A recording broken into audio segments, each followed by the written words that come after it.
A poco meno di 2 mesi dal voto si infiamma la campagna elettorale per Palazzo dei Giganti. La città inizia a riempirsi di manifesti elettorali al momento dei soli candidati alla poltrona di sindaco. Sui muri e per le strade di Agrigento spiccano i cartelloni dell'uscente Marco Zambuto, del candidato del movimento politico Epolis Totò Pennica e del Patto per il Territorio che appoggia Zambuto. E tra non molto vi saranno migliaia di manifesti elettorali degli aspiranti consiglieri comunali con slogan divertenti e incisivi.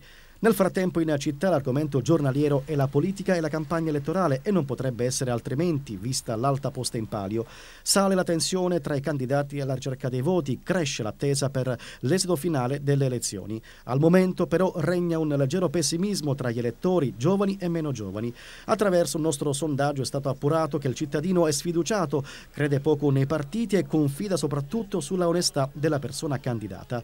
Le aspettative della gente sono quelle di essere governate da un sindaco che possa realmente risolvere le emergenze di Agrigento e delle frazioni, che pensi soprattutto al futuro del territorio, ma guardando inesorabilmente al passato. Lei cosa chiede al nuovo sindaco di Agrigento? Di fare cose buone. Cosa in particolare? Cose buone, sistemare i figli.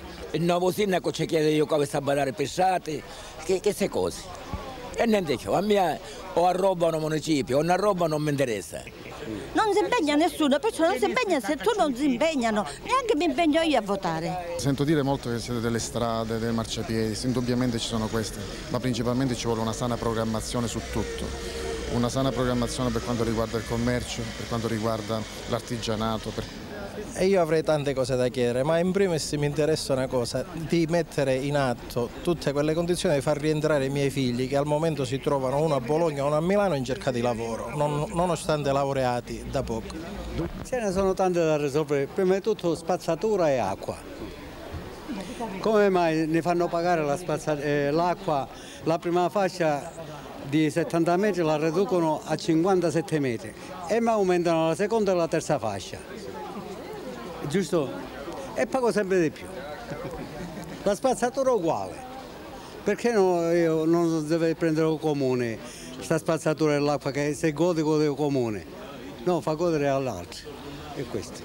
Lei invece cosa chiede al nuovo sindaco di Agrigento? Rifare tutto a Agrigento.